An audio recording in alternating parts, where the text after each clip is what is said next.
More howling, everyone. It's DevyBoy66 here with my review of Lanterns, Episode 1. If you don't want to be spoiled, stop listening right this second. I tried recording this second go, but I had music and audio in the background page by Max, and I'd get told off if I had that. Anyway, Lanterns, Episode 1. So this is the latest entry to DC Universe, DCU, I guess it's DCU, series of content created by James Gunn, who lots of people don't like online. Or, not created, adapted, showrun, whatever, by James Gunn, and people don't seem to care for him particularly, but whatever. As we found out in the poor box office of the last movie that that DC released, the pretty good movie, I thought. Cars Are a Woman of Tomorrow adaptation. Pretty good. Not as good as the actual comic, but pretty good. Unfortunately, ran foul people who didn't really want it to succeed, and also wasn't inspired people to go see it. But that's fine, because Lanterns is not a movie, it's a TV show. TV show very much like True Detectives, but with superheroes. And if you heard that 1,001 times and thought, well, that can't possibly be true, well, if you actually watch the show, it's pretty accurate. It's a very, very good episode. Just a basic review. Very good episode. Good sort of uses of time.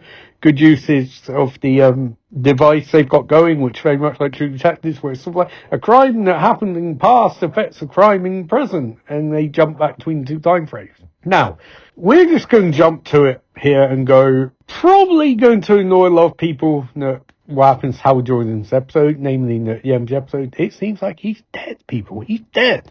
But is he dead? Well, probably. I mean, he doesn't have the ring, and it's set in 2026, and he's not announced for any future DC properties, but also this episode 1 of a 8 to 10 episode TV show, so who knows what happened from there. But it's quite an effective cliffhanger. Well, it's sort of a cliffhanger. We get Jon Stewart with the beard. He's off the age 10 years. I'm not really a huge fan of the beard. It looks kind of crap, but maybe it'll grow on me as it goes forward. They tend to do this a lot of TV where you want to differentiate characters between the past and present, when it's like you just have 2026p on the screen. We know it's the modern day.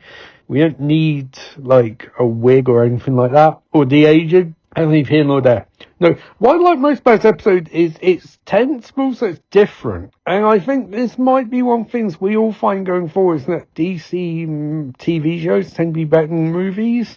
Because Peacemaker is the best thing that's come out of this property. This might be the best thing. I mean, this is a really, really good first episode, dealing with a really intriguing story and really cool plot and dynamics of characters. I mean, Jon Stewart and Hal Jordan have such a fascinating contrast between them, but also dueling timelines. So it seems like this could really go somewhere interesting. Is it going to go somewhere interesting? I don't know. It might possibly be a bit convoluted as it goes forward, but so many episodes very good, and it's also very foul-mouthed, which maybe DC stuff which sees is a bit more like that. I know people love Superman, and I do too, but again, best thing from DCU so far is Peacemaker, and it's absolutely foul-mouthed, but also it's not afraid to have characters be a bit weathered and a bit beat down. I think one of the only issues I found with the last DC movie which came out was they didn't really want to commit to making Kara Zor-El really weathered and beat down by life. They sort of hint at it. Whereas this show with Jon Stewart and Hal Jordan, they really, really make you think like these are normal people who have superpowers. And I know no one from House of L is particularly normal, but I mean, Superman was good because he's a bit more relatable, so who knows. It is a lot better than Green Lantern movie, which I'm defending Green Lantern movie to an extent, but my favourite part about this show is very much the idea of giving Hal Jordan all of this backstory, because all of Hal Jordan's most interesting stories happened a long time after he got the ring, and this show seems to really be grasping with that and going like, Hal's the most interesting when he's been doing this for ages, and he's a bit worn down, and he's been torchbearer for so long. And maybe Jon Stewart is a bit more interesting in his younger version, because in modern day he knows what he's doing in 2026, which is obviously version we'll get in Superman Man tomorrow and going forward from there. But there's something interesting about Jon Stewart as a younger man who's bantering Hal Jordan. We get a few other cool bits. We get Sheriff, we get dynamic with her husband, and this is one of the things I find works best for this particular show. all characters seem very well defined very quickly, so you get a lot of information about them, but they seem like they existed before this show, and they might exist after the show, which is good, because normally you get a lot of thing writing and stuff this in sort of DC or even superhero shows. Like Marvel had a lot of this, where it's very surface level writing, and this is to an extent surface level, but it's also a bit sharper than that. The effects are good. I love the way the ring works, where it can create stuff that's got pure physical form, but then it can be destroyed with ease or turned apart from physical form by lanterns, like Hal Jordan or John Stewart. Also really like the fact they're not going, we're going to spend a year or 10 episodes getting John Stewart up to the point where he can use the powers. No, he can.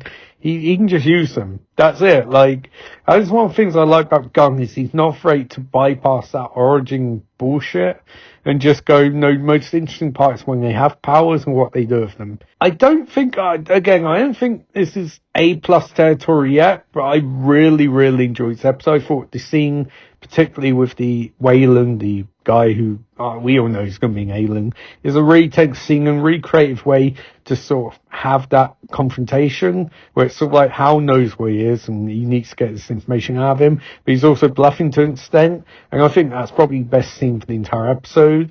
I really want to know where this is going. I will definitely be watching weekly and keeping up reviews on it. And I just hope the DCU's success, because it seems like they're doing interesting stuff. And compared to Marvel and their Doomsday nonsense they're doing, this is a breath of fresh air. So I'm going to go with a B+ this episode. Very good, very entertaining, intrigued where it's going.